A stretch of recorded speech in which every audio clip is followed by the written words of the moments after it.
Shalom Obracha. Aujourd'hui, Bezrat Hashem, on va étudier la paracha de Balak. La paracha de Balak, vous le savez tous.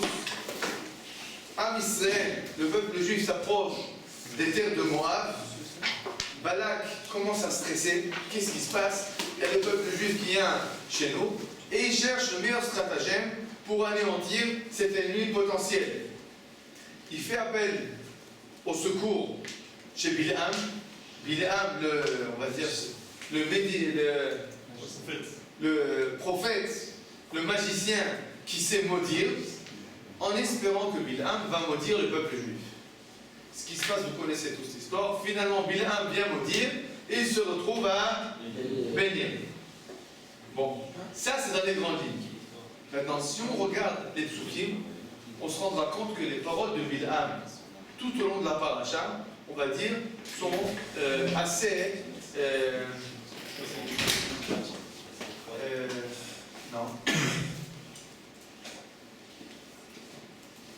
cachées, c'est comme ça, dur.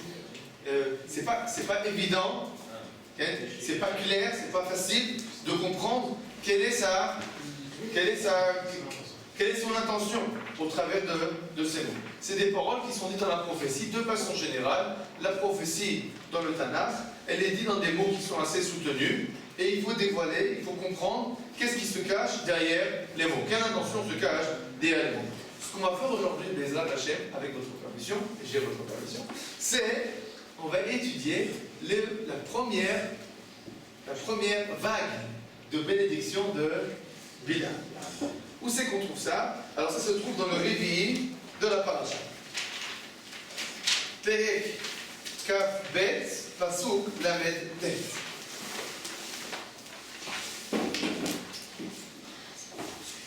Vayelech Bilham im Balak. Balak est arrivé, Bilham est arrivé chez Balak. Bilham va avec Balak.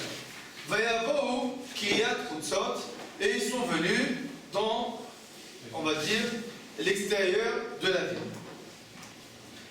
Vaïsbach Balak Bakar Batzon. Alors Balak a bien fait en offrande un taureau et un bélier. Vaïshalach les Bilham et la Sarim Bacharito. Il a envoyé à manger à Bilham et au personnage qui l'accompagne. Vaïbaboke, le lendemain matin.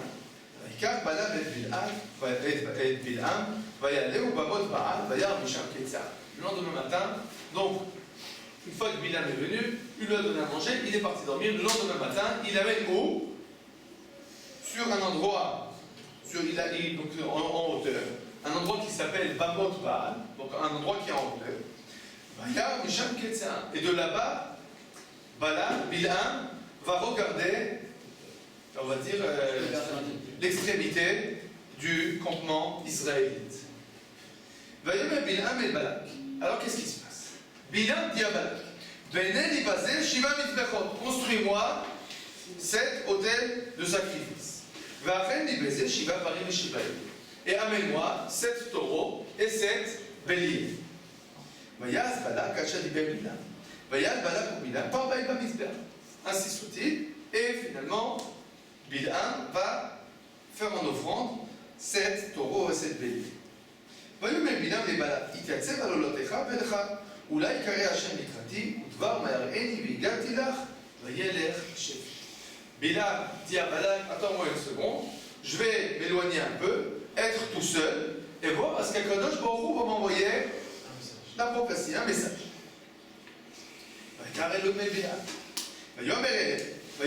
Alors, Akadosh Baruch Hu se dévoile à Bilham. Bilham commence à parler tout de suite. Et Shivat HaMizbechot Arafti. Fais attention. J'ai fait les 7 autels. Va'al Parvai Bamizbeach. Et j'ai monté en offrande dans les autels un taureau et un bélier. Vayasem Adonai Davar Befi Bilham. Vayomer Shut El Balak Bekot Et Aver. Akadosh Baruch Hu a entendu le message. Et il dit à Bilham, bon, va voir Balak et tu vas dire ce que j'ai à te dire. Bilham revient.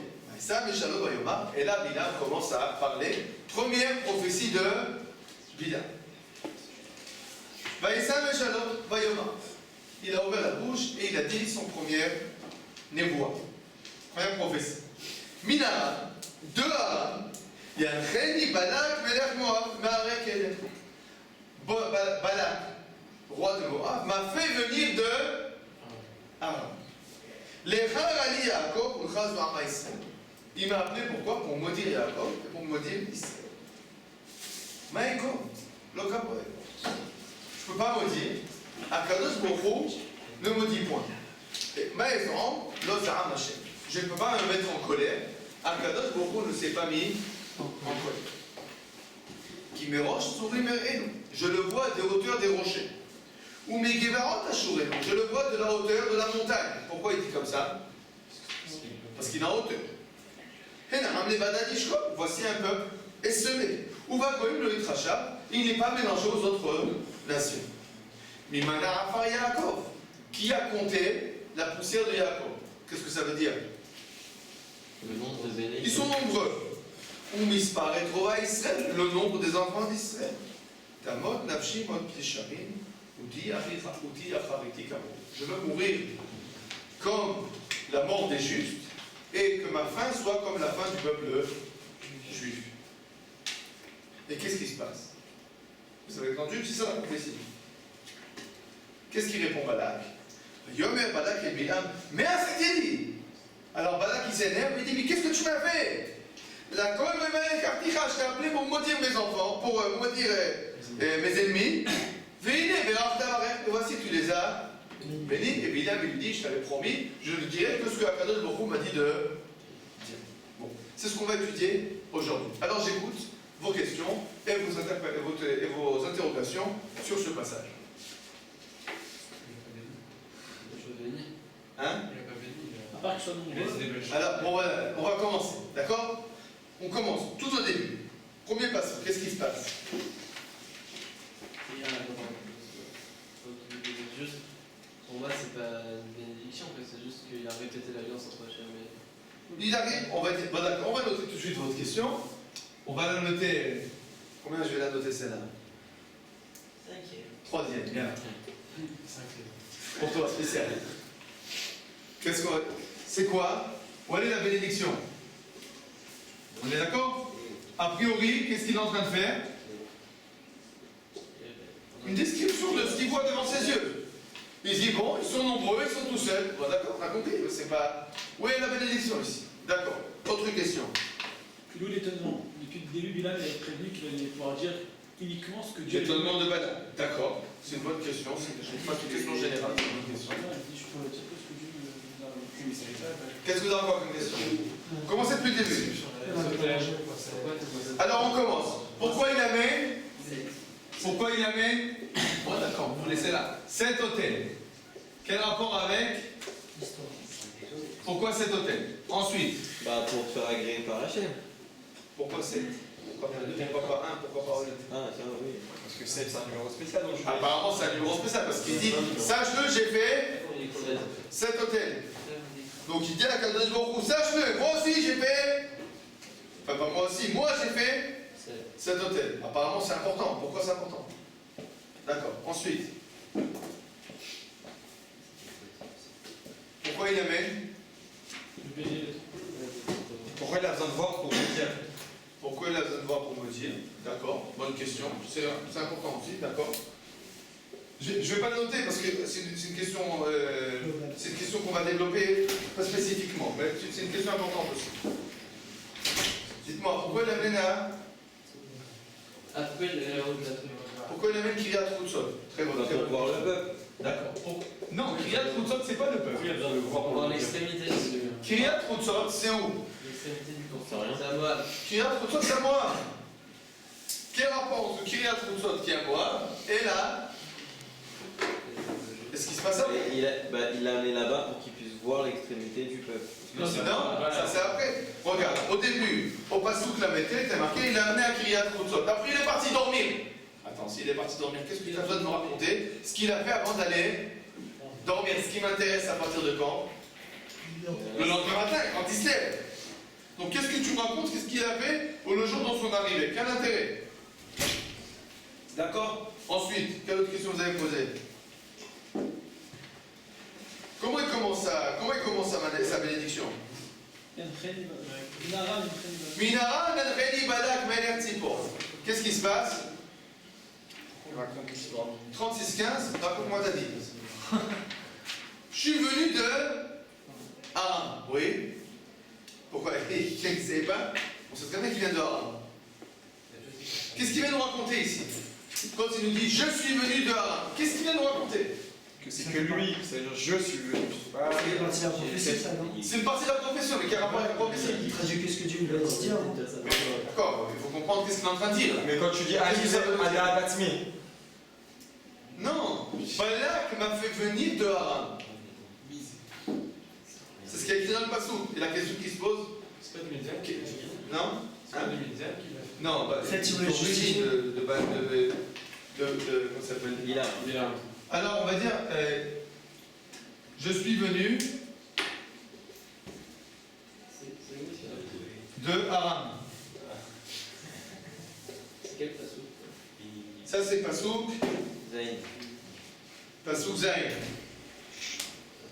La conclusion, c'est de les voir. Pourquoi est-ce que dans les voix, en théorie, on trouve une bakasha personnelle, une demande personnelle? Quelle bonne demande? La base nafshi, moticha. Ah, pourquoi il demande de mourir là? On ne comprend pas ce qui se passe, en effet. Tamoti Shari, on ne va pas avoir le temps de s'en occuper. C'est un standard Mikorot, mais à mon avis, on va pas le temps de s'en occuper. Tamoti Shari. Et on peut poser encore une autre question. Bon, on ne va pas mettre trop de questions sur le tableau, vous pouvez retenir par cœur. C'est. Qu'est-ce qu'il est en train de dire? Akadosh Baruch Hu, il n'a pas maudit, comment je vais maudire? Qu'est-ce qu'il veut nous dire par là? D'accord, on va essayer de comprendre ça. C'est une partie de sa. A priori, c'est une partie de sa prophétie. Et il dit, comment je vais maudire ce que Kadosh Baruch Hu n'a pas maudit? C'est déjà une partie de la prophétie. A priori, ça n'aurait pas dû être une partie de la prophétie. Ça aurait dû dire à Balak, écoute, je ne peux pas maudire, Kadosh Baruch Hu ne me laisse pas maudire. Bon, je vais bénir ce qu'il me dit de bénir. Mais finalement, c'est une partie de la prophétie, on ne comprend pas. Où c'est une partie de la prophétie? Eh bien, regarde. Vaïsam et Shalom Vaïma. Passouk Zayn, il commence la prophétie, 2 points, ouvrez les guillemets. Et il raconte sa vie, je suis venu de Haran. Après il nous dit, Akadosh Baruch Hu, il ne veut pas que je me dise. Et après il nous dit, ils sont nombreux, et il nous raconte ce qu'il est. En gros, dans votre tête, si je dis en mes mots ce qui se passe, on ne comprend rien. C'est-à-dire que finalement, on s'attendait à une super bénédiction, et on va dire, banane. Rien, il dit rien. On aurait pu croire qu'il n'a pas béni. Si on avait dit On comprend pas, on comprend en rien où elle est la bénédiction. Où elle est la bénédiction ici? Quelle bénédiction il y a ici? Il a décrit, ils sont nombreux, ils sont tous jeunes. La 5, Tamot Yeshalem, c'est une question de Rabbi Yaakov. Il dit pourquoi à la fin il dit je veux mourir comme les justes. Bon. Les questions sont claires? Si les questions sont claires, les pasukim ne sont pas. Je ne sais pas. D'accord. Bon. Alors, ce qu'on va essayer de faire, Bezrat Hashem, c'est. C'est quoi? répondre à ces questions. On va voir comment le Midrash il répond de façon extraordinaire à toutes ces questions. Alors, on va commencer par le Midrash dans l'ordre, c'est-à-dire tout en bas, au Yud Zayn. Ne me posez pas la question, pourquoi c'est comme ça que je réponds. C'est comme ça. Bon. Tout en bas. Vaïkar Balak et Bilam, Vayavo Kriya Trotzot. Qu'est-ce qu'on a posé comme question? Qu'est-ce qu'il amène visiter Moab?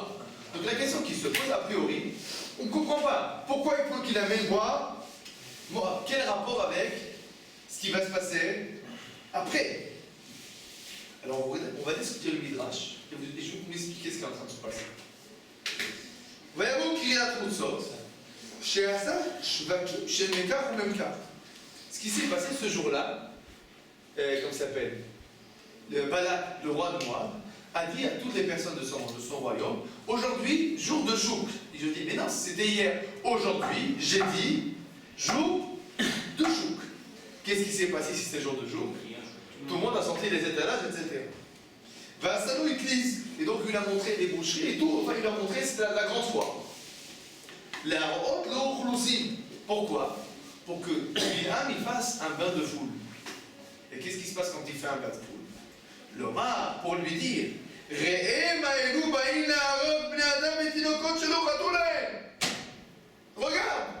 regarde combien la nation de Moabite elle est grande.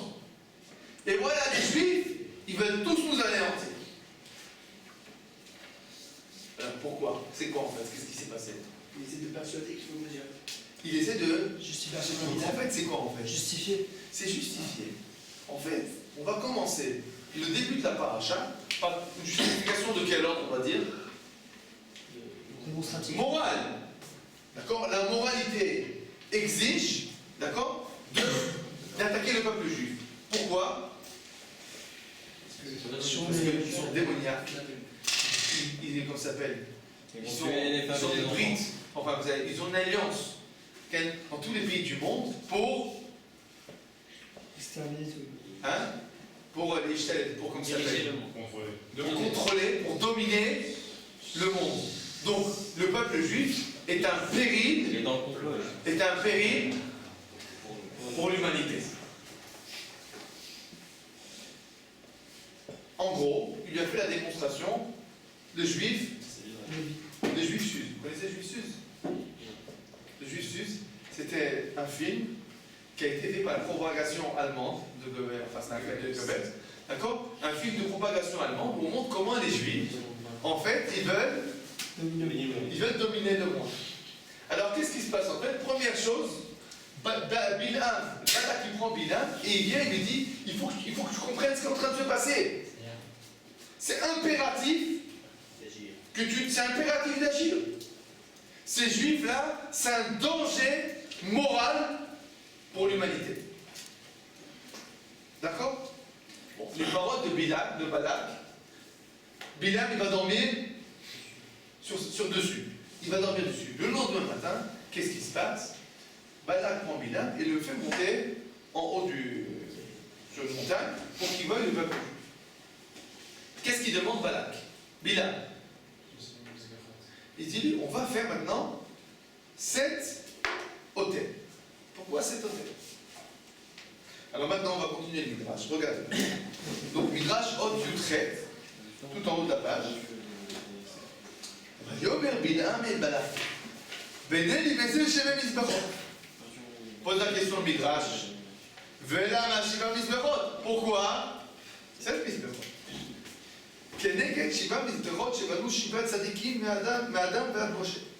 C'est contre, on va dire, c'est pour contrer les 7 hôtels qui ont été construits depuis la création du monde jusqu'à présent, de Adam à Rishon jusqu'à Moshe. Alors, c'est qui a construit ces Mizbechot? On va expliquer une seconde. Ces hôtels, Adam, Hevel, Noah, Abraham, Yitzhak, Yaakov ou Moshe. Shavia Omer, et il disait Balak, Lama kibalta et Elu, lo bishvil et avoda sha'atu lefanecha kibalta. Pourquoi tu as aimé ces gens-là? Parce qu'ils ont fait des hôtels. C'est pas plus joli que tu sois servi par 70 peuples que par un seul peuple. Alors c'est quoi ces 7 Mizbechot d'après le Midrash? Les 7 serviteurs. C'est 7 serviteurs. Pas forcément, il n'y en a pas 7. Il n'y a pas 7 personnes qui sont nommées. Ah, alors les 70 peuples. C'est un korban par 10 peuples. C'est quoi le 7? Les 7 jours de la semaine. D'accord. C'est complet. C'est complet. C'est dans la création, en effet. Alors, en fait, il dit que Dieu Dites-moi, c'est quoi c'est quoi le chiffre porte-bonheur du peuple juif? 5. Ça, c'est des Tunisiens. Ça, c'est pas du peuple juif, c'est des thunes. C'est pas la même chose.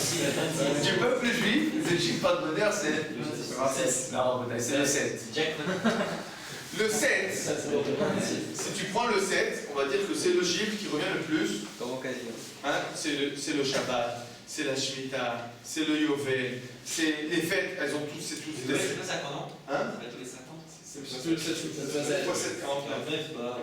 Ah, 7 bah. fois 7 fois 7, 49. Oui, je sais. Pas 7 fois 5, pas 7 fois 5. C'est 50e. Ah, oui, C'est Pas fois 5, pas fois 5. Il n'y a pas 5 fois 5. Elle est combien? Il n'y a marqué nulle part. 5 fois 5, 5 jours de la semaine. Non. Qui est 5 fois 5, plus le collet, ça fait 26. D'accord. Bon. Alors c'est quoi le 7? On va dire que c'est le chiffre. Du sang. C'est le chiffre du peuple juif. Alors pourquoi il fait ça? Pour se substituer. Il n'y a pas que le peuple juif. Il n'y a pas que le peuple juif. Il n'y a pas que le peuple juif. Quelle question en fait il pose Bilam? Il y a que On va les- peut-être lui expliquer quelque chose de très important. Dites-moi, Bilam, c'est un âne batté? Non, C'est bon. un âne batté. C'est un débit. Quelqu'un de, comment ça s'appelle, de bête. C'est pas, d'accord, c'est pas quelqu'un de bête, puisqu'il est prophète. Donc c'est donc forcément quelqu'un qu'on va dire qui a un certain niveau. Alors, il veut essayer en fait de faire quoi maintenant? Qu'est-ce qu'il veut faire? Comparé aux juifs. Se comparer aux juifs, c'est fait. Mais d'abord, Et qu'est-ce qu'il veut faire maintenant? Qu'est-ce qu'il vient essayer de faire? Il veut trouver la faveur d'Akadosh Baruch Hu. Comment il veut trouver la faveur d'Akadosh Baruch Hu? En lui montrant qu'il est comme le peuple juif aussi. En lui montrant qu'il est comme le peuple juif, à savoir, on va dire de façon encore plus, il est encore plus, on va dire, il est encore plus, comment ça s'appelle, Il est mieux que lui. il est encore plus subtil. Lui aussi le Il sait. pose une question morale. Pourquoi ils ont le droit de passer ça? Pourquoi eux et pas nous? Pourquoi eux et pas nous? Il y a une question extraordinaire qui se pose. Qu'est-ce qui se passe avec Bilam? Bilam, s'il a reçu la prophétie, a priori, c'est pas seulement que c'est quelqu'un de haut niveau, c'est a priori quelqu'un aussi d'intelligent, d'accord, mais pas que intelligent. Avec un bon cœur. A priori, c'est quelqu'un de kadosh, quelqu'un de saint. A priori, pour recevoir la prophétie, il faut être quelqu'un de vraiment proche d'Akadosh Baruch Hu. Il est proche d'Akadosh Baruch Hu, Bilam. Réponse? Non. Oui. Oui. Maintenant, il est en train de tomber. Mais jusqu'à présent, il est proche d'Akadosh Baruch Hu. Maintenant, je vais vous poser une autre question. Dites-moi, qui c'est qui lui a pris la prophétie à Bilam? Oui. Qui c'est qui lui a pris la prophétie? Moshe. Personne. Moshe? Il est un nom. C'est lui, la prophétie à Bilam. Il s'est réveillé. Ça s'apprend. Il a appris tout seul comme Abraham Avinu. Ça s'apprend la prophétie. Il Il a appris tout seul. Autodidacte. Peu probable. Il y en a. Il va être le descendant de quelqu'un avec Abraham. Oh. Oh, il touche. Oh. Qu'est-ce qu'il est en train de nous dire? Eh bien, attends, dis-moi, le peuple juif, toujours on regarde notre propre nombril. Le peuple juif, il est beau, il est gentil et tout. À quelle époque là on parle? 200 ans avant, il y a, non pas un peu plus que 200 ans, il y avait Abraham Avinu. Qu'est-ce qu'il a fait Abraham Avinu à son époque? Convertir les gens. Il a converti énormément de gens. Il a amené énormément de peuples à quoi? À la connaissance De Dieu. d'Akadosh Baruch Hu, du monothéisme. À cette époque-là d'Abraham Avinu. Abraham Avinu, en effet, il a un fils, mais il a aussi des disciples. Ces disciples-là, qu'est-ce qu'ils prêchent? Le monothéisme, la prophétie, la volonté de se rapprocher d'Akadosh Baruch Hu. Maintenant, dites-moi en montagne. Quand la Torah est donnée au Har Sinaï, qu'est-ce qui se passe?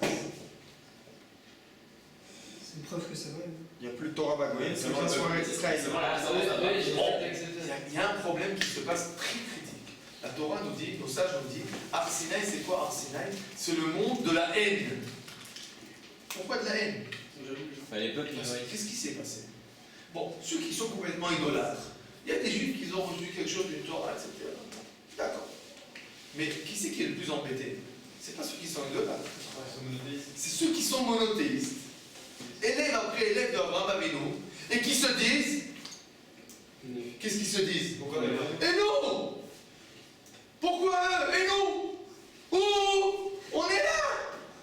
Nous aussi on veut. Nous aussi on veut te servir. Ah bah c'est vrai, ouais. Nous aussi on veut être proche de toi. Bien sûr que c'est vrai. Regarde ce qu'il dit le Midrash. Regarde ce qu'il dit le Midrash. Il dit, je relis avec vous les mots, parce que c'est important de le lire. Il dit, dis-moi, Kadosh Baruch Hu, ça vaut pas plus le coup que tu sois servi par 70 peuples que par un peuple? Qu'est-ce qu'il dit en fait à Kadosh Baruch Et, Il dit, mais nous aussi on veut le servir. Pourquoi fais-tu choisir un seul. Pourquoi tu choisis cela? Nous aussi on est là. Nous aussi on veut te servir. Qu'est-ce que vous dites de cet argument? C'est un bon argument. Un très bon argument. Très fort. Comme on le voit, Bilam, comme on l'a dit, c'est pas un Baté. Il est très fin. Il sait exactement comment essayer de trouver, on va dire, où c'est que le bas blesse. Ouais, mais c'est. Regardez ce qui s'est passé. Balak, il est venu avec l'argument, comment ça s'appelle, Sécurité. Sentimental. moral, humanitaire. On est tous bons, on est tous gentils. Pourquoi il y en a qui veulent nous attaquer? Les Juifs, ils veulent, comment ça s'appelle, non, dominer. Bilam, il dit non, attends, ça c'est un argument. Bon, j'ai compris ton argument. Moi, j'ai un meilleur argument. Il dit à Kadosh Baruch Hu, oublie dominer, pas dominer. Moi, j'ai une autre question. Pourquoi les choisir à eux et pas finalement que la Torah soit quelque chose Universel. d'universel? C'est la question. Et comment il pose cette question, Bilam? Il fait 7 misberot. À savoir, qu'est-ce qu'il dit en fait? Le nombre 7, c'est donc du Ham Israël, mais nous aussi on peut faire 7. C'est-à-dire qu'eux, ils ont fait 7, moi aussi je fais 7. À savoir, pourquoi mes 7 à eux, pourquoi leurs 7 à eux, ils sont plus importants que leurs 7 à nous. Regardez ce qu'il dit. Quand Kadosh Baruch Hu vient parler à Bilam, qu'est-ce qu'il dit Bilam tout de suite? Qu'est-ce qu'il lui dit? Je suis venu de. Non. Quand Kadosh Baruch Hu vient parler à Bilam, qu'est-ce qu'il dit Bilam? Pasuk Yozaï. Vayavo Elav. Non. Vaïkar Hashem Bilam. Akadosh Baruch Hu se dévoile à Bilam. Akadosh Baruch Hu, il veut ouvrir la bouche. Bilam ne lui laisse pas. Tout de suite il parle. Et qu'est-ce qu'il dit? J'ai fait les 7 misbechot. Qu'est-ce qu'il veut dire par là? Attends, avant de m'expliquer quoi que ce soit, je veux comprendre. Pourquoi? Quelle différence entre eux et nous? C'est pas le même argument que Korach. Hein? C'est pas le même argument. On va dire que c'est l'argument de Korach, mais au niveau universel. C'est le malach de Korach. Alors regardez ce qui va se passer. Et Shivo, roi Hakadosh. Hakadosh, Baruch Hu lui a répondu. Donc, roi Hakadosh lui répond. Qu'est-ce qu'il lui répond? Tov batchareva, Tov mincha beula beshemen bechareva, mi bait malé zifreriv.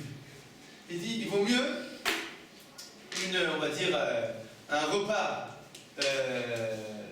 frugal, simple, frugal, simple, des fruits quoi. Un repas simple, frugal, que, non pas fruité, frugal. Voilà. On parle la langue de Molière, on parle de, je sais pas quoi. Bon, alors, C'est l'angle de Kader.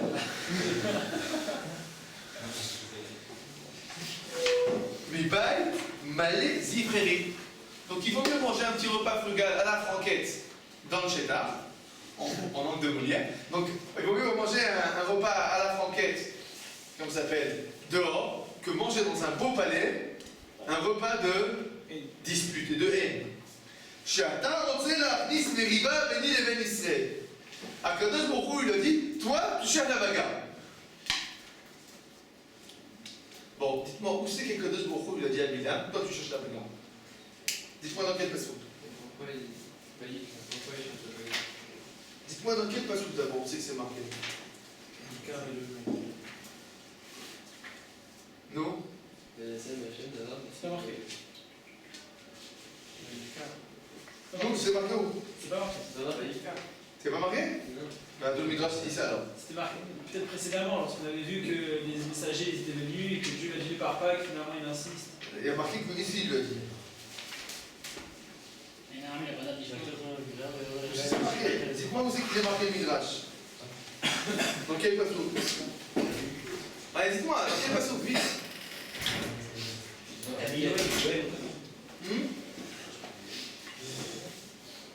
Pourquoi vous ne cherchez pas? Peut-être. Ah, Yud. Yud Aleph. Yud Bet. Bon, vous avez compris. remarqué. Bon, alors tout le Midrash, il invente ça. Dites-moi, Rabotai, elle est où la réponse d'Akadosh Baruch Hu? Chez Bilam, chez lui. À Bilam. Et puis Bilam, il lui dit, j'ai fait 7 misbechot. Qu'est-ce qu'il répond à Akadosh Baruch Hu? Rien. Rien. Je t'ai mis les mains dans la bouche, va parler. Alors, qu'est-ce que ça veut dire? Il y a Ça que marche toi pas qui as comme la ça. réponse.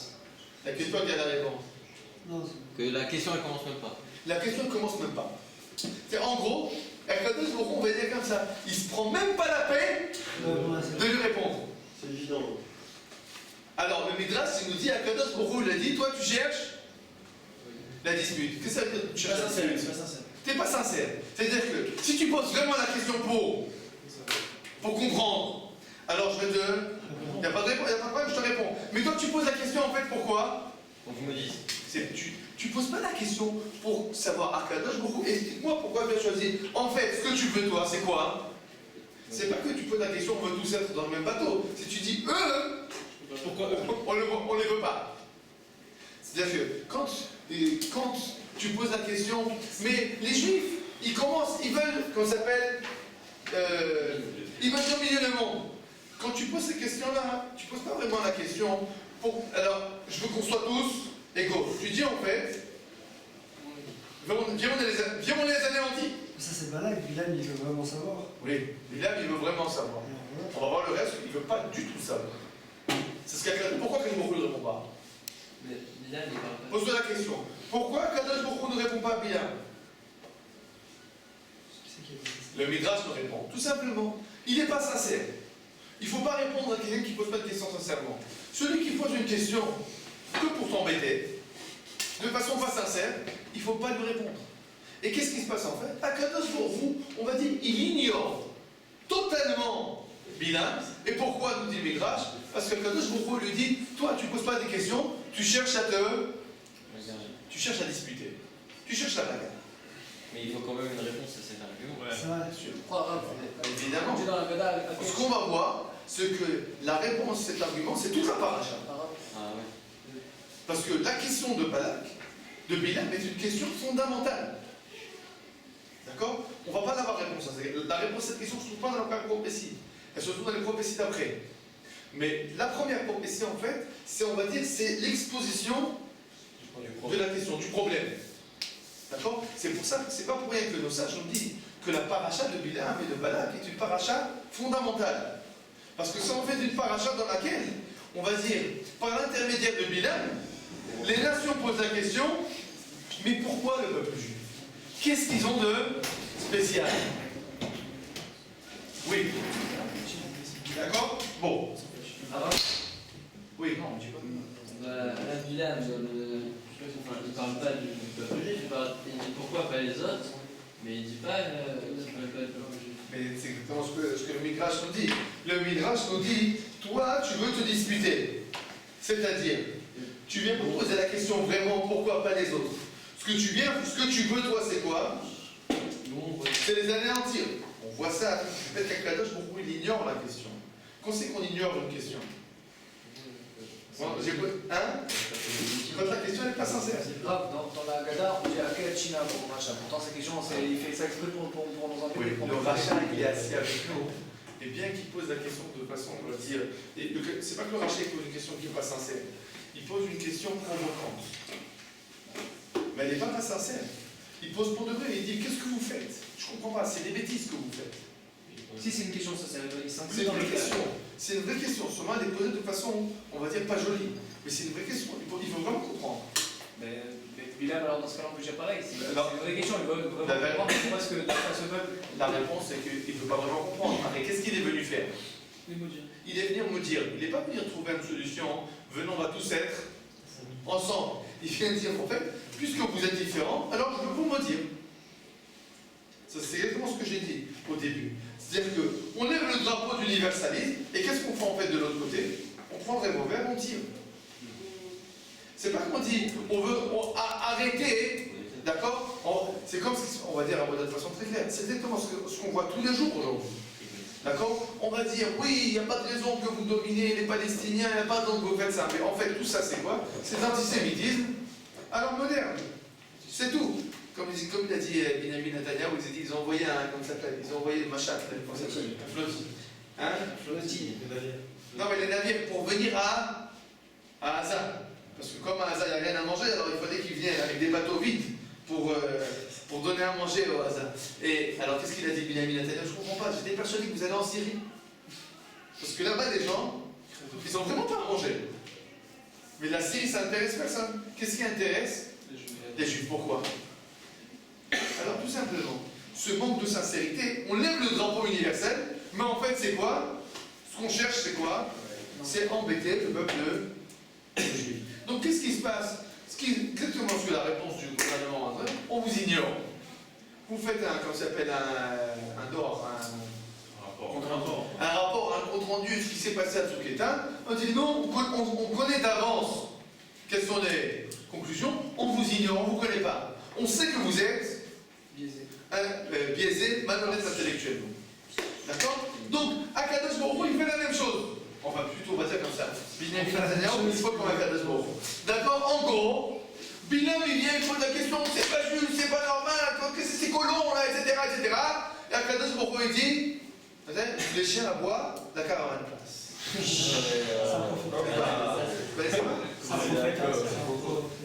Alors,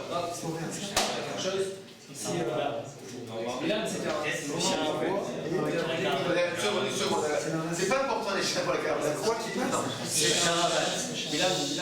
voilà, ceux qui n'ont pas compris l'expression, à la fin du mot.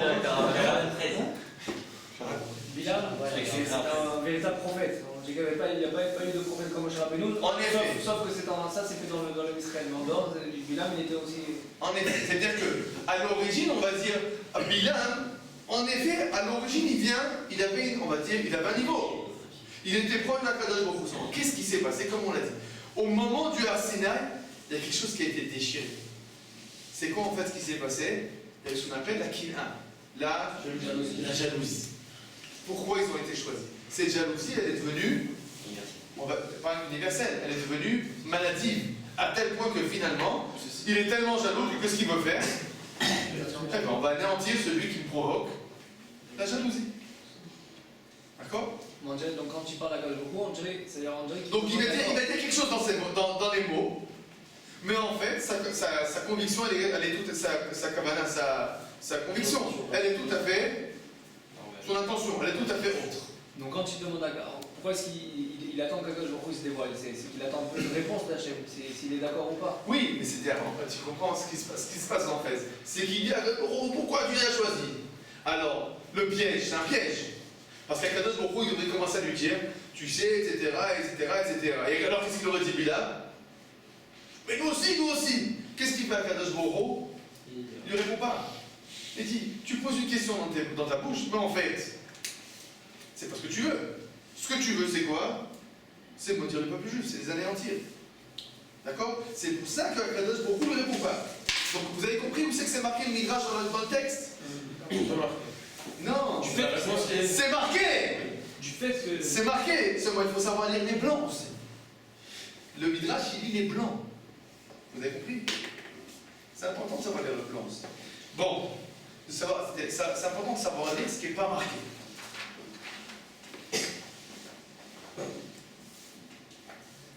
Bon, on a compris le premier élément de la prophétie de Bilam.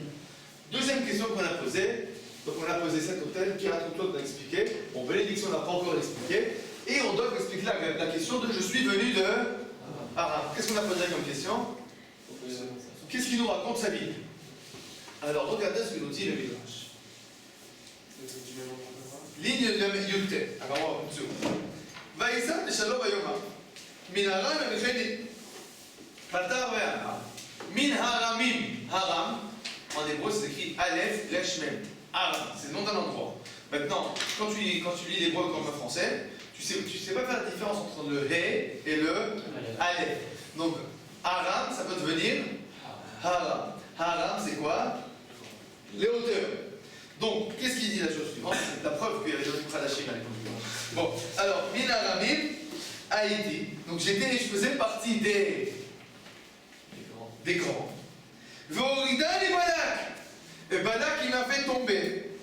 les Be'er Shachat, donc au Géinom. Comment d'avoir de tout. D'avoir après, ligne d'après, ligne 15. D'avoir après, autre explication. Minara, Aïn, Ram. J'étais avec les hauteurs, à savoir, chez les Maranal a été Voridan et Balak Mirkodi. J'étais dans les hauteurs, et Balak m'a fait tomber. Rachel et Mishimalech, il y avait une fois quelqu'un qui part avec le roi. Il est en balade avec le roi. Ra'al Istim, il a vu un grand brigand. Qu'est-ce qui s'est passé? Et il y a un mec avec les Rimal Istim. Il a lâché le roi et il est parti se balader avec le brigand. Chez Khazar et c'est la Melech. 3 jours après, il se dit bon, il faut quand même que je vienne voir le roi. Amar le Melech, Lech, Imoto, Shetial, Taïmon. Le roi, il lui a dit écoute, va avec tes copains. D'accord? Si le brigand c'est ton copain, va avec lui, laisse-moi tranquille. Chez Yeshua Decha, j'étais la famille, tu ne peux pas venir avec nous. Car Bil'am, Iskakibwa, Rokodesh. Le Khazar, il y a autre chose qui va définir. Ce qui s'est passé, Bil'am, il a voulu le roi Hakodesh. D'accord? Kadot Borou le donnait. Mais en fait, qu'est-ce qu'il voulait en fait? Il voulait.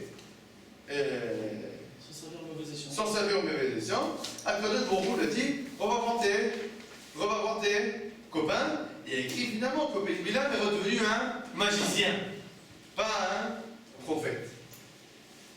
D'abord après, ligne 17. Minara Menchei. Amarlo, Ishvenu Shnenu Liyot Fuyetova. Nous sommes devenus des ingrats. Il nous Abraham Aviem, Loya Balak. S'il n'y avait pas Abraham, il n'y aurait pas eu Balak. Pourquoi s'il n'y avait pas eu Abraham, il n'y aurait pas eu Balak? Je sais pas, c'est difficile. Balak c'est qui? Balak c'est Méler. Moab. Moab c'est qui? C'est le fils de Lot. Et Lot, grâce à qui il a survécu? Grâce à Abraham. Donc finalement, Balak il est redevable à Abraham. Hein? Balak Méler Moab. Il est le roi de Moab. D'accord? Bon. Alors, qu'est-ce qui se passe? Qu'est-ce que le Midrash nous explique? Il nous raconte, voilà, j'étais en hauteur, j'ai vu bas. Non, Aram, c'est Aram en hébreu? Aram, non, Aram, c'est le nom d'un endroit. Donc je suis venu de Aram. Et le Midrash commence à dire Aram, c'est Harami, c'est. Quel rapport?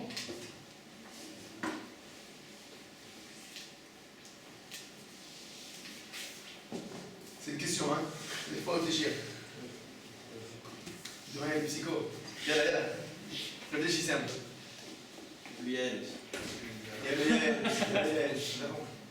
Alors d'accord, on a dit que moi, nous, il y a écrit, je suis venu de Haram, le Midrash commence à nous raconter toute une histoire, j'étais en hauteur, je suis descendu, je suis bien, il y avait Abraham, quel rapport avec tout ça? Parce qu'on a dit précédemment, Abraham, si je viens d'Abraham, moi aussi j'ai le srout d'être proche de toi, Kadesh Baruch Hu, pas que l'âme Israël. Tu as raison d'un côté, mais le Midrash il dit pas ça. Oui, Le Midrash il dit je suis fou, Tova. Non, dans le chat, sans le Midrash, pourquoi est-ce qu'on dirait ça? C'est peut-être pour apporter un élément de justification. D'accord. Dites-moi dans le chat, pourquoi il dit je viens de Haram? Vraiment, pourquoi il dit je viens de Haram? Tout le monde sait qu'il vient de Haram. Il dit regarde d'où je viens. Regarde d'où je viens. C'est-à-dire C'est-à-dire je viens d'un bon endroit. je viens d'un bon endroit. C'est-à-dire en fait, qu'est-ce qui se passe? Tu as raison. Qu'est-ce qui se passe? Quelqu'un vient et dit, sache, regarde, moi je suis Ani Tsorfatolé. Pourquoi il dit ça? Parce que justement, il ne sait pas parler. Parce que c'est le comprendre. Voilà, c'est-à-dire que si ça fait 50 ans que je suis ici, je parle en petit nègre, alors personne ne va comprendre. Pourquoi tu parles comme ça? Où t'es né? Si je viens à Tsorfatolé, alors je comprends que si tu déclines pas les verbes comme il faut, ça se comprend, ça va. D'accord? Bon, alors, qu'est-ce qu'il vient en fait? Quand il dit je viens de là-bas, qu'est-ce qu'il veut dire en fait? Je suis pas d'ici. Il veut dire je suis pas d'ici. Hein.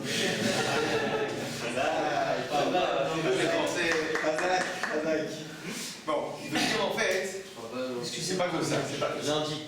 C'est pas que ça. C'est plus profond que ça. En fait, ce qui se passe, non, c'est pas une excuse, c'est plus profond que ça. En fait, ce qui se passe à ce moment-là critique de sa vie, Bil'am va recevoir une névoie de Akadosh Baruch Hu. Au moment où commence la névoie, qu'est-ce qui se passe? Bil'am finalement se rend. En fait, on va dire, il fait une Rétrospection. une introspection, en effet, et il regarde en fait d'où je viens. En fait, il fait passer sa vie devant ses yeux. Et quand il fait passer sa vie devant ses yeux, qu'est-ce qu'il est en train de se rendre compte? Exactement.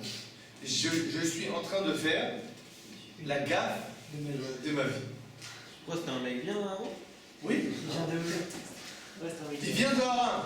Alors, qu'est-ce que ça veut dire je viens de Haran? Ça veut dire que quand il dit je viens de Haran, il dit qu'est-ce que j'ai fait? Où j'étais? Où je suis devenu? Oui, tu t'en rends compte maintenant, parce que pendant dans la partie d'avant, lorsqu'il est allé à Moab, bah, il a eu tout ce que Dieu lui a mis sur le chemin, donc il s'en est pas retrouvé. Quel passage? C'est pas Shalom. Non, mais avec la NES, c'est pas vrai, ouais, C'est maintenant, c'est après. Non, c'est dans cette paracha. C'est avant. Ah? Avec la NES, c'est avant. Oui, oui, d'accord, il n'y a pas de problème. Jusqu'à présent, il n'a pas été prophétie par rapport au peuple juif. Ce qui s'est passé maintenant à Bethel, il va commencer à bénir. Jusqu'à présent, il n'a pas béni au maudit, il n'a rien fait. Maintenant qu'il va commencer à bénir, qu'est-ce qu'il se rend compte en fait? J'ai fait une bêtise. J'ai fait une bêtise. Et qu'est-ce qu'il se dit maintenant? Où j'étais? Où il était? Qu'est-ce qu'il était? Qu'est-ce qu'il est devenu? C'est exactement ce qui se passe. Qu'est-ce qu'il était? Qu'est-ce qu'il est devenu? Maintenant, généralement, on dit ça en bien. Mais qu'est-ce qui s'est passé là? Bilam, il s'est dit qu'est-ce que j'étais? Qu'est-ce que je suis devenu? Maintenant, quand il dit je suis venu de Haran, le Midrash nous dit il ne vient pas nous dire d'où il est venu. Physiquement, il veut nous dire en fait qu'est-ce que j'ai fait comme bêtise? J'étais à Haran. Et qu'est-ce que ça veut dire j'étais à Haran? À Haran, j'étais quelqu'un. Et maintenant, je suis quoi? Un clodo. J'étais à Haran. J'étais quelqu'un de respectable. Et maintenant, avec ce que je suis en train de faire, je suis en train de tout Alors perdre. pourquoi il recommence deux fois? Il a recommencé deux fois. C'est tout simple. Comme quelqu'un, comme je dis quelqu'un, il est, comme ça s'appelle, il est, pas qu'il est, hein? C'est pas que ça, on va dire, c'est comme une bête qui est blessée, elle essaie de se débattre, dire, bah, écoute, oui, je vais gagner. Tu as déjà vu un petit gosse, quelqu'un, il a une grosse claque, qu'est-ce qu'il fait? Qu'est-ce qu'il fait? Non, un petit enfant, il se bat contre quelqu'un qui est beaucoup plus grand, plus fort que lui. Le mec, il a une grosse claque, qu'est-ce qui se passe, le gosse? Il s'en va? Il s'excite, il croit que maintenant, s'il va s'exciter, il va gagner. Et qu'est-ce qui se passe? Il donne tout. Une deuxième. Et qu'est-ce qu'il fait encore? Le bonnet de la flamme à la tête et l'autre. Exactement ça. Ce qui se passe en fait, Bilam, il essaye, il se démène. Il veut essayer, bon, si j'ai déjà tout perdu, on va dire, alors on va essayer de gagner quelque chose. Mais en fait là, dans cette expression de Bilam qui dit j'étais à Haran, il se dit en fait j'ai fait la bêtise de ma vie. À quel niveau? À 3 niveaux. Premier niveau, j'étais quelqu'un de respectable. Avec cette histoire-là, qu'est-ce qui va se passer? Tout le monde a regardé, je dois le dire. Il est parti, on va dire, regarde ce qu'il a fait. Premier point. Deuxième point, il va devenir, il était à un niveau proche d'Akadosh Baruch Hu. Avec cette histoire, qu'est-ce qui va se passer? Il va tout perdre. Troisième point, finalement, d'où il est venu? De Avram. Il aurait dû lui être reconnaissant. Et finalement, quand il commence, il se dit, mais qu'est-ce que je suis en train de faire? Alors je vais vous dire à Botaï, nous, Baruch Hashem, aujourd'hui, on peut dire exactement le contraire de tout ce qui s'est passé. Nous, quand on peut dire aujourd'hui, on va dire, je suis Jacob, je suis venu de France. Je suis venu de France. Où j'étais? Où je suis? Baruch Hashem, il ne faut jamais oublier où on était. Il ne faut pas oublier, nous sommes venus de France, à savoir où c'est qu'on était là-bas au niveau spirituel. Non, on va commencer d'abord au niveau matériel. Au niveau matériel, comment on était? Bien. On était respecté, aimé. Quand tu vas dans le métro, on peut dire ah, un juif, viens, c'est toi. Hein? On était comme ça, aimé, respecté, toujours dire un juif, d'accord? Et tu dis où c'est qu'on est? Ici on dit tu es un juif. Qu'est-ce que tu fais ici? Qui c'est qui t'a invité? Qui c'est qui t'a donné de l'argent pour venir ici? Etc. Où on était? On est venu. Au niveau spirituel, où on était? La France, l'étude sans cesse, les grands rabbins, l'étude extraordinaire. Où on est? En Israël, qu'est-ce qui se passe? Rien du tout, etc. Bon, ça c'est le troisième point. Être reconnaissant. Ça, oui, on doit être. Ça, oui, on ne doit pas cracher. Baruch Hashem. La France a été pour nous un endroit, un abri, quand on en avait besoin. Et ça, on ne doit pas oublier. Malgré tout ce qu'on peut dire que Baruch Hashem, on est venu dans notre pays, et où on est venu, mais on ne doit pas faire l'erreur de Bilal. À savoir de dire, la France, on n'a rien reçu de là-bas. C'est pas vrai. Ça, c'est pas vrai. On a reçu. On a reçu. C'est pas vrai. Comme par exemple, je peux vous dire que par exemple, mon père, il était au Maroc. Pourquoi il est parti en France? Parce qu'ils l'ont aidé. Ils l'ont aidé à faire les études, etc. En France, ils ont donné, par exemple, aux Marocains, aux Algériens, à d'autres, ils les ont aidés. On doit être reconnaissant. On ne doit pas cracher dans la soupe. Ça fait de la peine de voir comment la France devient. Ça fait vraiment de la peine. Pas tout dit, tant bien fait pour eux. Ça fait de la peine. Ça fait de la peine. Parce qu'ils ont fait des bonnes choses aussi. Mais ça, il ne faut pas qu'on fasse comme Bilal. Donc Bilal, il a fait les trois choses le contraire. Nous aussi, on ne doit pas oublier d'où on vient. Ça, c'est important d'apprendre de Bilal. Bilal, il n'a pas oublié d'où il vient, mais pour lui, c'était vraiment comment ça s'appelle? La chute. Nous, Baruch Hashem, on ne doit pas oublier d'où on vient, c'est la montée. Mais on ne doit pas oublier aussi dans le sens des bonnes choses qu'on a reçues et savoir dire merci. Bon. Troisième point. On va essayer maintenant de comprendre quel est le sens de la bénédiction. Qu'est-ce qu'il est en train de dire? Alors regardez le Midrash, vous allez voir des choses extraordinaires. C'est-à-dire que je vais expliquer quel est le lien entre ce qui est marqué dans le texte et le Midrash. Alors le pasuk nous dit la chose suivante. Kimerosh souris merenu. Je le vois de haut des rochers. Kimerosh, c'est quoi roche? Le haut. Et l'ouavot. Donc c'est Abraham et Isaac et Jacob. Umi Gevaot Ashurenu. Je vois le haut de la vallée. Pourquoi? Parce qu'il se trouve où? Il se trouve en haut de la vallée. Et l'ouaimaot. Ça, c'est les mères. C'est-à-dire Sarah, Rivka, Rachel et Léa. Vous avez compris? Vous avez compris? C'est très clair, non? Les collines, les montagnes, c'est les mers. Les collines, c'est les mers. Et rien de plus clair. En am levadan dishkon. Kshu mesamchan levadan. Quand ils sont heureux tout seuls. Sheneema, Hashem badat emchen. Ou kshumot ba'olam hazeh smechim. Maintenant, quand les peuples, ils sont heureux, donc ils s'invitent les uns les autres pour être tous ensemble au banquet d'Astérix.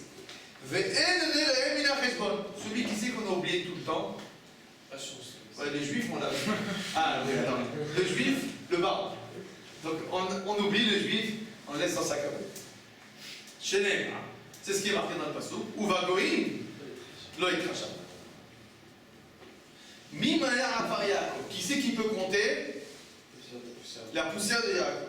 C'est quoi Afar Yaakov? Mi yuchal limnot mitzvot shenosim ba'afar. Qui c'est qui peut compter les mitzvot qu'ils font avec la terre? Ils font pas kilaïm, ils font trop morts, ils font maasrot, etc. Bon, etc., etc. Vous avez compris?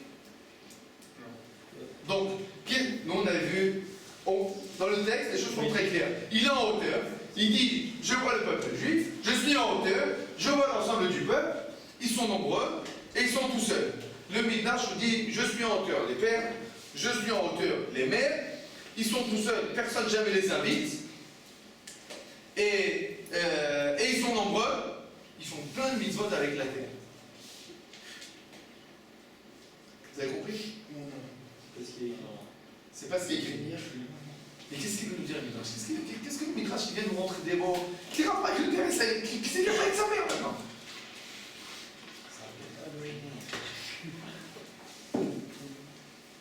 Quel rapport entre les collines et les mers? Rien qu'expliquez-moi. Et entre la montagne et son père. Nos pères. C'est un peu différent, ils sont beaucoup plus hauts que nous, c'est eux qui nous dirigent. Donc, ouais, d'accord, mais quel rapport? Lui, il est sur la montagne. Il est sur la montagne. Quel rapport avec qui se dirige dans maintenant? Qui c'est qui a parlé des pères? Tu as raison. C'est clair que les pères, c'est des montagnes. Mais quel rapport? Pourquoi? Mais maintenant, il est debout sur la 25 et à côte. On est tous à la pêche des Yaakov qui voient le peuple ensemble.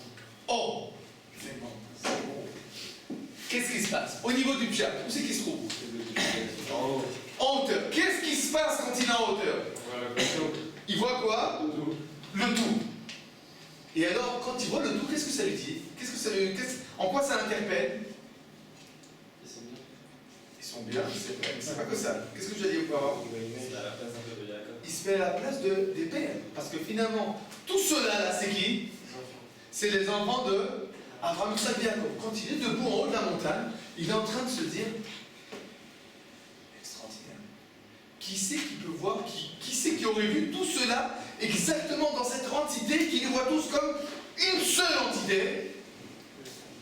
Qui? Jacob. Bah, Abraham, Isaac et Jacob, le père, les pères de tout cet ensemble. C'est-à-dire que voir de haut le peuple, comme une seule entité, qui c'est qui voit ça? Ben, le père. C'est-à-dire que quand tu vois des enfants dans une famille, c'est chaque enfant. C'est qui voit toute la famille comme un seul ensemble? Le père de la famille. Le père de la famille pour tous. Bon. Le père de la famille. D'accord? Donc, les montagnes, c'est qui? Les pères. C'est les pères. Les collines, c'est qui? C'est les mères. Évidemment, il ne s'agit pas ni des pères, ni des mères. Mais en fait, le Midrash, il va nous expliquer qu'est-ce que Bilam, il est en train de ressentir. Il voit les pères et il se dit, tous ceux-là, ils sont venus de qui? 3 personnes, 3 hommes, 4 femmes. Et qu'est-ce qui se passe? Et il dit maintenant, regarde, ils sont tout seuls. Qu'est-ce que c'est qu'ils sont tout seuls? Comment explique le Midrash? Ils se jouissent. Ils sont pas invités par Ils sont invités par personne. C'est pas qu'ils sont seulement qu'ils sont pas invités. Ils se plaignent pas. Hein? Rejeté, quoi. Ils sont rejetés par tout le monde. Enhar, les Vada Nishkon. Ils sont tout seuls. Ou Bakoïm, le Trachal. Il est invité par personne. En gros, on te dit, sache-le, c'est le peuple détesté par excellence. Et ensuite, il dit ensuite, Mimana Afar Yaakov. C'est bizarre comment ils sont nombreux. Le Midrash nous dit, c'est quoi nombreux? Toutes les mitzvot qu'ils font avec la terre. Qu'est-ce que ça veut dire? Alors, c'est ça le plus compliqué. On va dire la chose suivante. Bilam, il dit, ils sont vachement bien installés, enracinés. Et qu'est-ce qui se passe en fait? Maintenant, on regarde la bataille. Quand on dit ça, qu'est-ce qu'on a dit? C'est quoi la question qu'on a posée sur cette bénédiction? Sur cette bénédiction? On a dit, il n'a rien dit. Il est en train de d'écrire. C'est vrai. Mais vous avez oublié ce que c'est un prophète. Si on dit ça comme ça, dans la Kriyat Torah, comment ça s'appelle, le Chazan, il dit ça à grande, comment ça s'appelle, la TGV, t'écris à grande vitesse, et toi, tu dis, bon, il n'a rien dit. En fait, vous n'avez pas compris. Là, il est en train de prophétiser. C'est-à-dire qu'il est en transe. Il est en transe et il dit à Balak la chose suivante. Il dit, mais tu te rends pas compte? Ils étaient 3! Et maintenant, ils sont des millions. Mais tu te rends pas compte? Ils sont tout seuls! Mais tu te rends pas compte? Ils sont installés! Qu'est-ce qu'ils te rends pas compte de quoi? Vous savez ce qu'ils se rendent compte maintenant, Bilam? Bilam, il dit, mais nous savons nous ce qu'on leur veut aux Juifs. Nous, les Goïms, on sait ce qu'on leur désire. On leur désire quoi? On désire leur faire la peau. Et qu'est-ce qui se passe? Ils étaient petits, ils sont devenus grands. Qu'est-ce que ça veut dire? C'est quelque chose qui ne marche pas. Normalement, un peuple petit est persécuté. Comment il devrait être avec à long terme? Disparaître. Mais ce peuple-là, il est petit et persécuté. Qu'est-ce qui se passe? Il grandit. Alors, Bilam, quand il dit ça, il est en transe. Et qu'est-ce qu'il dit, Bilam? Ma ekov le kaboel. Qu'est-ce qu'il dit? Comment tu veux que je maudisse? Akadosh Baruch Hu, il n'a pas maudit. Ça veut dire quoi? Il dit, mais tu ne te rends pas compte. Ce peuple-là, tu crois qu'il peut être maudit? Explique-moi comment ce peuple-là, il a survécu jusqu'à présent s'il était possible de le maudire. C'est une bénédiction, c'est un étonnement. C'est un étonnement extraordinaire. En effet, cette bénédiction de Bilam, ce n'est pas vraiment une bénédiction. Cette bénédiction de Bilam, c'est une description historique profonde. À savoir, il commence à dire à Balak, tu ne comprends rien. Nous sommes incapables de maudire les peuples juifs. Pourquoi? Mais il faut que tu regardes l'histoire. Ce peuple-là, ce peuple juif que tu vois maintenant, et que tu dis ils sont dangereux, etc. Mais d'où ils ont commencé? Alors, dès qu'ils sont nés, on a pu les jeter dans le Kifchanej, dans le, comment ça s'appelle? La première Zadon. Ça c'est Avram. Yitzhak, Avimelech a coupé les comment ça s'appelle? Les puits. Yaakov, Lavan a voulu l'anéantir. Yosef et ses frères, bon, c'était un problème entre eux. Ils arrivent en Égypte, d'accord? Pharaon, jeté. Ils sortent, Amalek. En gros, ils sont tout le temps persécutés. Et qu'est-ce qui se passe? Ils ont besoin de filer. Ils sont vachement bien installés pour des gens qui sont tellement persécutés. Ils sont tellement tout seuls, et de l'autre côté, ils sont tellement présents, tellement tout seuls, tellement esselés, tellement, on va dire, au banc des nations, tellement, comme vous avez une tête d'épingle sur le globe, tellement pas aimés et tellement présents. Ça, c'est la preuve que quoi? Main et comme le Kabbalah. Ils sont immaudissables. Parce que de façon historique, ils n'auraient jamais dû être là, on va dire. S'il était possible de les maudire, ils n'auraient pas besoin de. Non, ça va être comme ça. Même sans malédiction, ils auraient dû disparaître.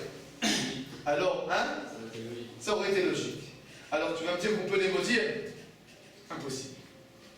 Maintenant, à Botaï, ce qui se passe en fait, Bilam, il explique à Balak ce que Mark Twain, il a dit aux nations. Vous connaissez Mark Twain? Tom Sawyer. Mark Twain, c'est celui qui écrit Tom Sawyer. D'accord?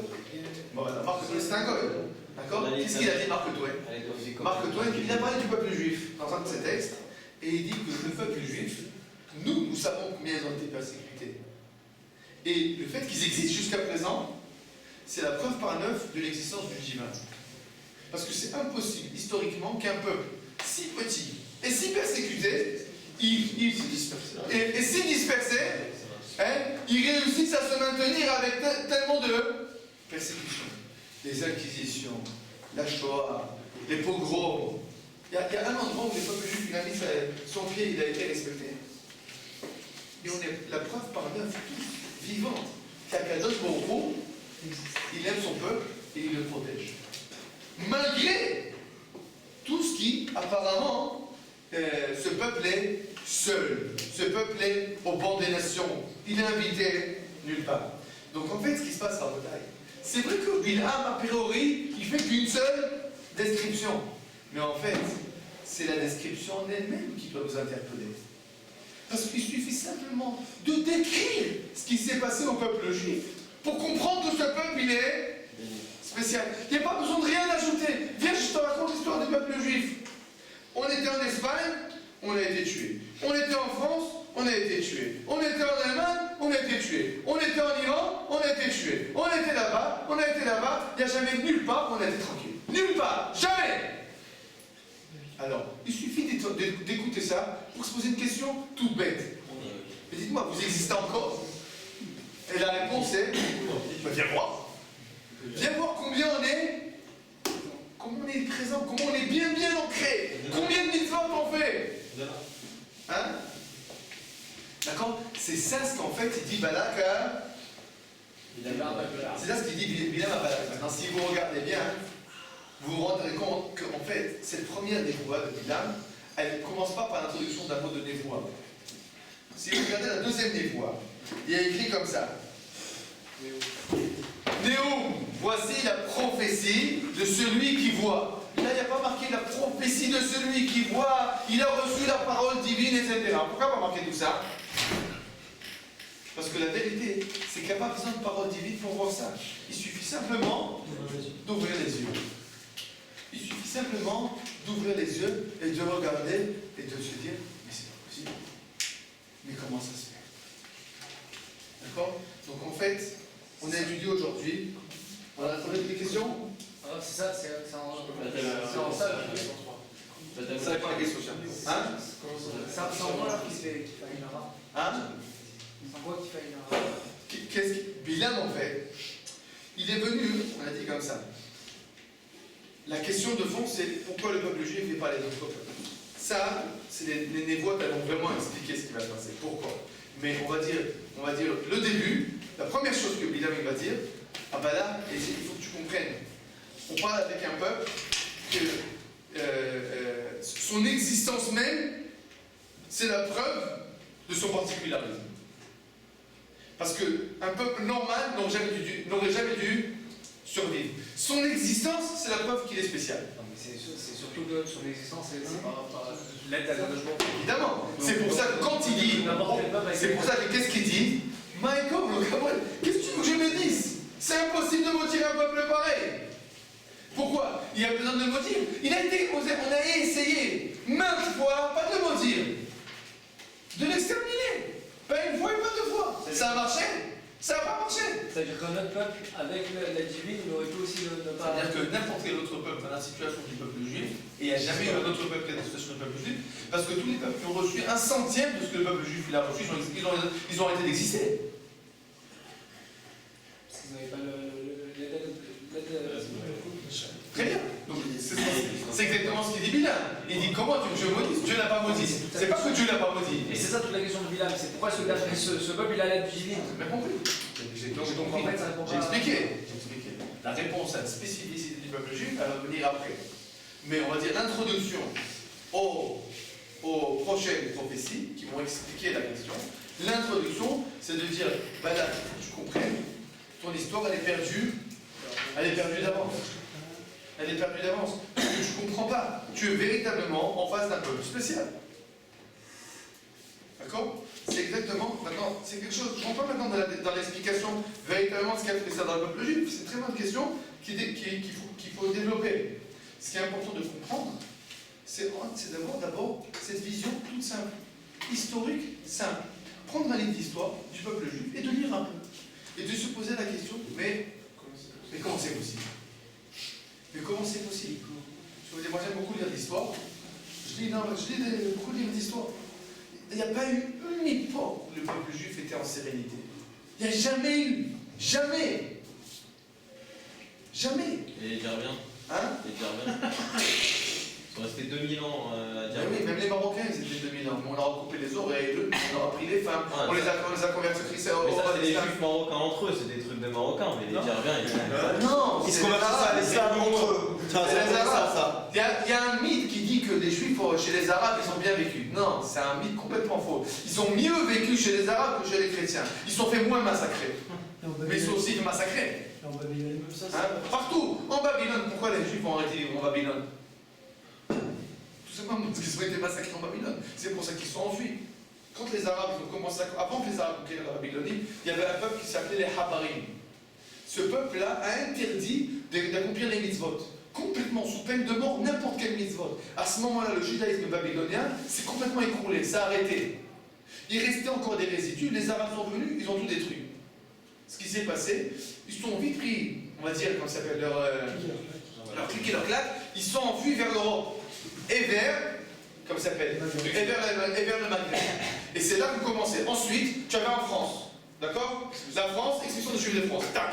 En Allemagne, expulsion des Juifs d'Allemagne, tac. En Pologne, expulsion de Pologne. C'est exact. Si tu vois c'est que des flèches.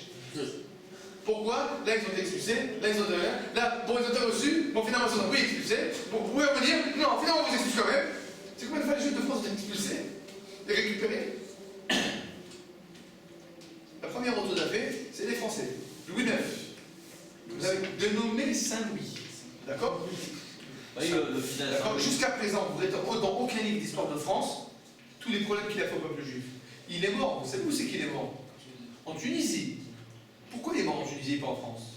C'est pas marqué dans les livres d'histoire françaises. Mais moi, je vous dis, pourquoi je vous raconte ça? Quand j'étais petit, une fois je vais voir mon père, je dis papa, Saint-Louis, les goïs, ils ont quand même des rois qui étaient bien. Regarde, je lis sur Saint-Louis et tout. Mon père il m'a dit, ah, je vais t'expliquer c'est qui Saint-Louis. Je dis papa, regarde, il a marqué qu'il s'occupait des lépreux, il a fait les 15-20, etc. Quoi c'est les 15-20? L'hôpital des 15-20, 300 lits, 15 fois 20. Bon, il y avait un hôpital pour les lépreux, ils servaient les lépreux, tout. Je dis papa, extraordinaire, les goïms quand même. Il y avait quand même des goïms. Bon, alors mon père il me dit, où c'est qu'il est mort? Je dis en Tunisie. Il me dit, mais pourquoi il est mort en Tunisie? Je dis papa, c'est pas marqué dans le livre? Il m'a dit, je vais t'expliquer. il était à la tête des croisades. Je lui dis, mais qu'est-ce qu'ils ont fait dans les croisades, papa? Il dit, c'est pas regarder l'histoire. Je dis, non, c'est pas regarder l'histoire. Mais ils sont partis tuer des juifs. Je dis, ah. Donc Saint-Louis, pour nous, c'est un grand rachat. D'accord? C'est lui qui a ordonné aussi la brûlure du Talmud. En France, les juifs, ils sont enfuis de France. Vous savez que, comment ça s'appelle? Le Roche, Rabbi Yechiel de Paris, il s'est enfui de Paris vers l'Allemagne. Avec ses élèves, le baron de Rothenburg. Le baron de Rothenburg a dû s'enfuir de l'Allemagne, son élève Le Roche, il est parti en Espagne.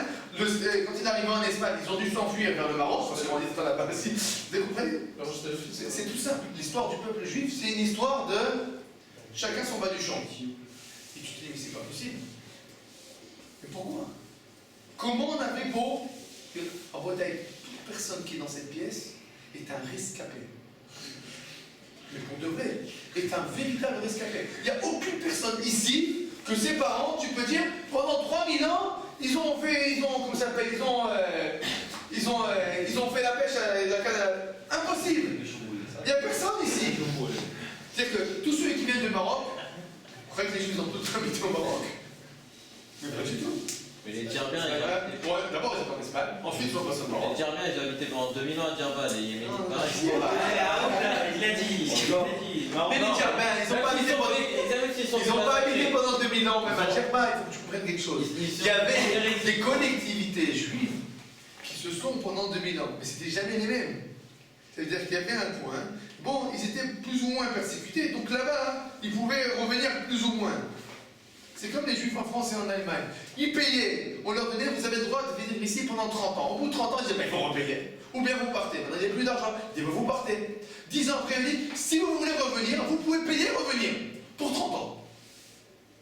Ça nous a l'air, comme ça s'appelle, grotesque et ridicule. Lisez un peu l'histoire. C'était exactement comme ça.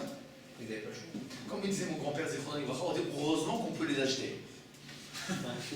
Parce que si on ne pouvait pas les acheter, mais bon, comment on aurait fait? Non mais, c'est triste, c'est marrant, mais c'est triste. Nous on dit ça en rigolant, on est tranquille ici. Tu comprends? Mais quand on prenait des juifs, on les mettait en prison pour rien, et qu'il fallait soudoyer le garde pour sauver, et bien il disait heureusement qu'on peut les acheter. Il disait ça de façon très très sérieuse. Heureusement qu'on peut les acheter. Baruch Hashem, on peut les acheter. Le bakshish, oui, c'était le bakshish. D'accord? Donc, tu lis un peu d'histoire, et tu te dis, ce peuple-là, il est lévadin, il est esselé. Personne qui l'aime, personne qui l'invite, mais c'est en soi-même une raison d'être étonné. Et de dire, vraiment, ce peuple-là, il est aimé par Akadosh Baruch Hu. Et Ratson, que même dans notre époque, on voit l'antisémitisme de façon différente, mais c'est le même, c'est exactement le même, c'est les mêmes personnes qui a 60 ans ont collaboré avec les Allemands, c'est les mêmes qui aujourd'hui vont te dire comment vous ne donnez pas la possibilité aux Palestiniens, etc.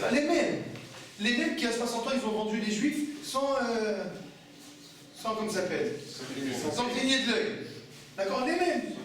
C'est-à-dire que l'hypocrisie qu'on voit aujourd'hui, elle n'est pas neuve. Ça fait 3000 ans depuis qu'on existe, qu'on la connaît. Ce qu'on sait aussi, c'est que tous ceux qui sont hypocrites comme ça, ils en ont plus pour longtemps. Comme tous ceux qui ont été hypocrites avec nous tout au long des générations. Et que ce peuple juif qui est persécuté, et qu'on lui dit oui, vous êtes amoral, etc., alors qu'on est les plus morales de toute nation, ce peuple-là, lui, oui, il reste. Parce que ce peuple-là, Akadosh Baruch Hu est avec lui. Bon, on va donner à Amen.